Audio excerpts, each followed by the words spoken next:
Middlesex concluded their home games in this year's Vitality Blast with a narrow but thrilling 2-wicket defeat to Somerset, who crossed the line with just 2 balls to spare. Put into bat, Middlesex were looking to end this tournament as they'd begun it, but lost skipper Stevie Eskenazi in the second over. A powerful drive, well held by Roller van der Merwe. It took the hosts 15 balls to get a boundary. That 4 for Max Holden, swiftly followed by a maximum for Joe Cracknell, making the most of the short boundary. Holden also tried to go for the same area in Peter Siddle's first over. It would have been a 6 had anyone other than the sizeable Craig Overton been placed on the rope. Holden was out for 7 at 20 for 2, and that score advanced to 33 for 2 by the end of the 6 overs of power play. John Simpson with just a second 4 of the innings thus far. This was the second 6, both struck by Cracknell. This a tremendous pickup from outside off. When Simpson tried something similar in the same Lewis Gregory over, he missed time to Will Smead, on his way for 8 at 42 for 3 after 7. Middlesex slipped to 60 for 4 at the halfway stage of their innings.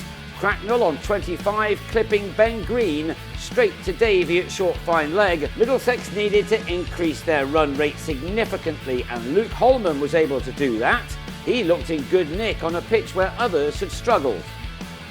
Jack Davies had dealt largely in singles before having his middle stump uprooted off an inside edge. Holman was seemingly playing a different game and next went big off Green. He needed to keep the strike as much as possible as he guided his side to 103 for 5 with 5 overs remaining, yet instead it was Chris Green who was the man to take over. He knew that he had to tee off with time running out, and he began the 18th over with a boundary before carving his namesake over square cover with a well-struck maximum.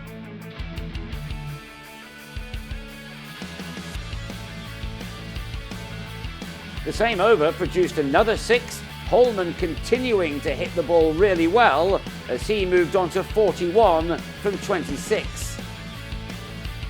If he'd gone anywhere else in the ground with his next shot, he would have added 6 more to his tally. Instead, he was held just inside the rope by Gregory, bringing an end to a 54-run partnership with Green. On debut and facing at the start of the last over was 20-year-old Max Harris, who took the total beyond 150 with his first boundary wearing the C-axis. Green put in his best effort with the bat in Middlesex colours this year. He hit the last ball for 4 to end on a 44 made from 24 balls.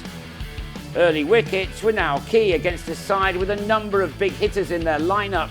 Tom Helm delivered a couple of jaffers before Smead took him on, only to find Jason Berendorf, who held on in spite of a slide.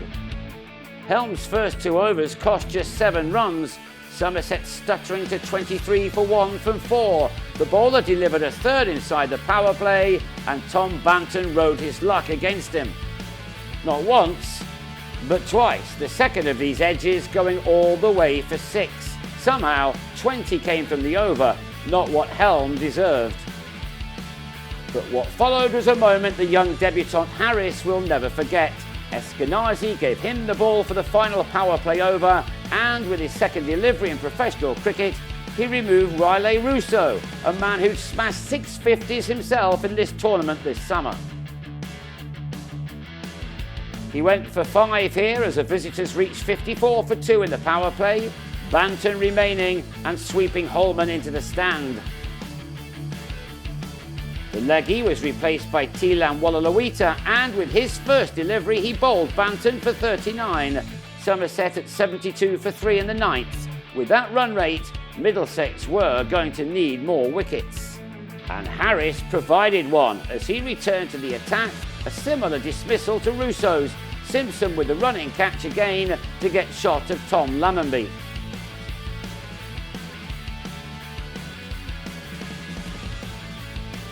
Tom Abel and Lewis Gregory settled in to have their team needing 45 for the final 5 overs, and then Green bowled the former for 36 to continue the all-rounder's excellent night. He had figures of 1 for 14 from 3 overs. Thanks to him and Harris, Middlesex were still in this game, yet more so when in the next over, Davies held on brilliantly in the deep to see the back of Gregory for 13. Somerset 6 down and still needing 41 runs from 22 balls. Crucially, the boundaries had completely dried up. The 18th over then was a huge one, and Harris was the man to bowl it. Van der Merwe had some fortune before Ben Green rather ruined the bowler's final figures, which ended on 2 for 37, analysis he could still be very proud of.